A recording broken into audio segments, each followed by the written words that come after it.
Then we have our Revive. Ano ba itong Revive? We market this as a beauty product. Meron siyang hydrolyzed marine collagen, red acerola cherry, vitamin E, CoQ10. Napakaganda nitong apat ito. Yun, itong hydrolyzed marine collagen, ito ay type 1 collagen. We have around 28 collagen sa katawan natin.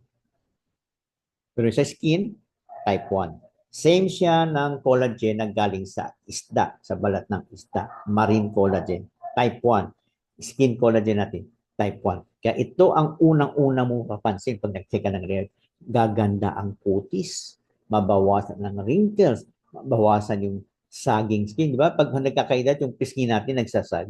Kaya nagkakaroon ng lines dito sa tabi ng ilong. So mag-firm up siya. So ano ibig sabihin yan? Mas mukhang bata ka ngayon. Pansinin niyo yung mga nagtitake ng Revive.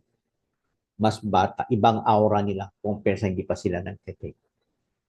No, ang collagen kasi, at the age of 20, nag-i-start na yan mabawasan sa katawan natin. Kaya recommended ng mga expert, dapat before 20, punong-puno. Kumbaga reserve na collagen sa katawan mo, dapat madami. No, before 18, pwede na mag-take nitong ating collagen, itong ating na-revive. Na pag may edad na, wala na bang effect? Meron pa.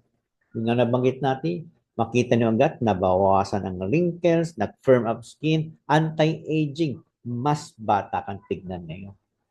No, aside dun sa skin, maganda rin ito sa buhok saka sa kuko. Matibay, mabilis humaba. And then, ano pang benefit? Buto, joints. Alam niyo ba, yung buto pala natin, 30% ng bone mass ay collagen. Kaya napakahusay sa buto to prevent osteoporosis, to prevent yung buto mo na mahina. Pero hindi to calcium ha. Piniprevent niya magtapon ng calcium buto, tapos tinutulungan yung buto na mag-absorb ng calcium. Plus yung collagen niya, titibay nilang buto.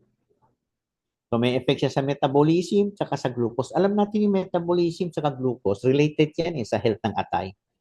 Itong ating Revive, meron siyang vitamin E. Ang vitamin E, kailangan ng atay para maging malusog siya, para magawa ng function niya.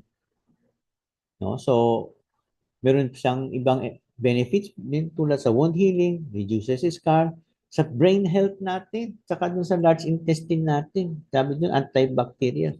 Tinutulungan kasi nitong Revive yung ating large intestine na dumami yung good bacteria. Tapos, binabawasan o pinapatay yung bad bacteria.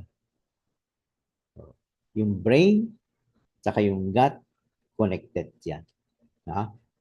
So, meron pa rin magandang effect tulad itong combination ng ginawa natin, no? CoQ10 saka vitamin E.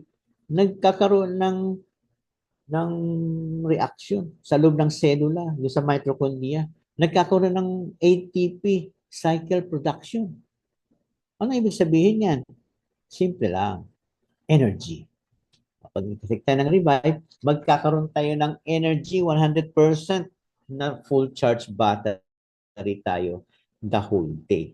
Dami nating feedback dyan, no? Na pag dating ng hapon, after work, energetic pa rin sila. Tapos ito naman, may function din sa puso. May CoQ10, di ba? Tinutulungan yung puso para makapag-pump ng malakas, ma-distribute yung dugo sa buong katawan natin. No? So, iba't ibang function, no? Itong mga products natin. So, anong organs ang mag-benefit? Heart, liver.